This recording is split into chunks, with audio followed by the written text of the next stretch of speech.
आज यूजीसी पर विरोध हो रहा है। कहा जा रहा है मेरिट खतरे में है। लेकिन जरा रुकिए, एक फैक्ट सुनिए। आज भी देश के 70% से ज़्यादा प्रोफेसर पदों पर सवर्ण वर्ग का कब्जा है, जबकि देश की आबादी में उनकी हिस्सेदारी सिर्फ 15 से 20% है। लेकिन सवाल कभी नहीं उठा कि ये असंतुलन क्यों है। इसे कभी अन्याय नहीं कहा गया। यूजीसी के जो नियम हैं उनमें एससी, एसटी और ओबीसी को आरक्षण दिया गया है।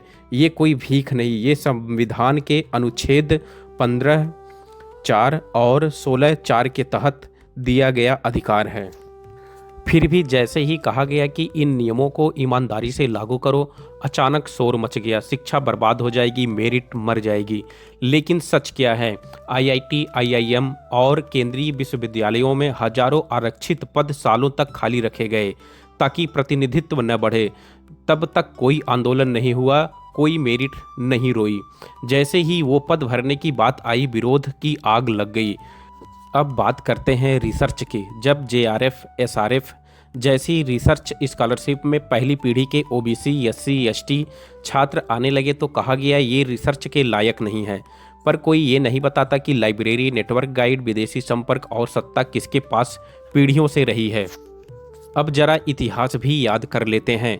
सदियों तक ओबीसी, एससी, एसटी को पढ़ने से रोका गया, गुरुकुलों से बाहर रखा गया, मंदिरों में घुसने नहीं दिया गया, जमीन, ज्ञान और सम्मान सब छीना गया। तब इसे परंपरा कहा गया। जब जाति के नाम पर अपमान हुआ, मारपीट हुई, बहिष्कार हुआ, तब मेरिट को कोई खतरा नहीं दिखा।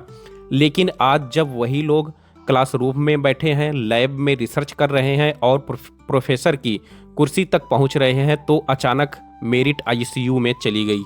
सच ये है, डर आरक्षण से नहीं, डर इस बात का है कि अब सवाल वही लोग पूछ रहे हैं जिन्हें सदियों तक चुप रखा गया, जिन्हें सदियों तक गुलाम बनाया गया।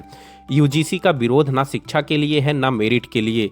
ये उस सिस्टम का विरोध है जहां शिक्षा अब जागीर नहीं, अधिकार बन रही है। और ये डर इस बात का है कि अब इतिहास सिर्फ सहा नहीं जाएगा, उससे हिसाब मांगा जाएगा। मेरिट नहीं मर रही, सदियों का वर्चस्व टूट रहा है।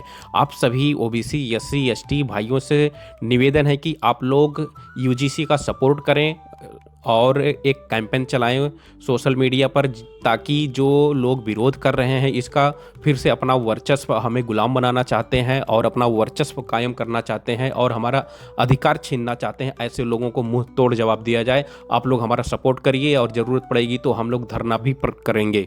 धन्यवाद साथियों।